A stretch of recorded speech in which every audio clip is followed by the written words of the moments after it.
Hi guys, कैसे हैं सब अच्छे होंगे। गर्मी की छुट्टियां, बच्चों के स्कूल की गर्मी की छुट्टियां होती हैं तो मैं अपने पुराने टाइम की याद आ जाती है और आंखों में आंसू टप टप बहने लग जाते हैं। कोई चुप कराने वाला भी नहीं होता, खुद ही चुप होना पड़ता है। और जैसे ही स्कूल बंद होते हैं तो बच्चे बोलते हैं चलो नाना नानी के पास, और बस बैग तैयार हो जाता है और हम ट्रेन से अपनी मामा पापा के पास पहुंच जाते हैं।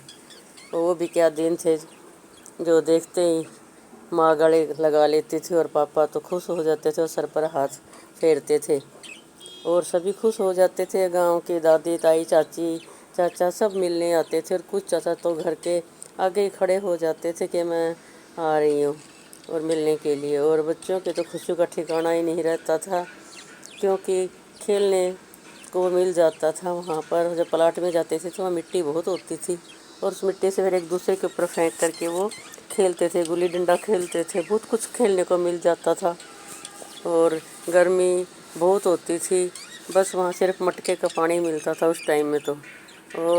और मेरे को तो बस अपनी दादी के हाथ की राबड़ी जो रात को बना के रखती थी, रोज़ सुबह हम लस्सी के साथ लेते तो बहुत ही अच्छी लगती थी।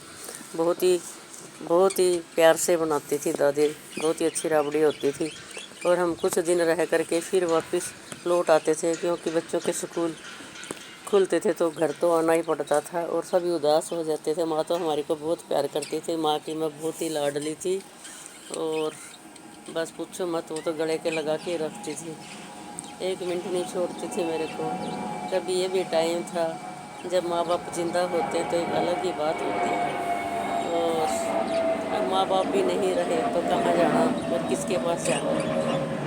अब रिश्ते भी वो नहीं रहे जो पहले रिश्ते थे। जो रिश्ते माँ बाप के आगे होते हैं माँ बाप के आगे होते हैं, बाद में तो नाम के रिश्ते रह जाते हैं। इसलिए जब तक माँ बाप जिंदा है उनको जल्दी जल्दी मिलने के लिए जाना चाहिए। मैं तो बस इतना ही कहूँगी और खुश रहो हमेशा।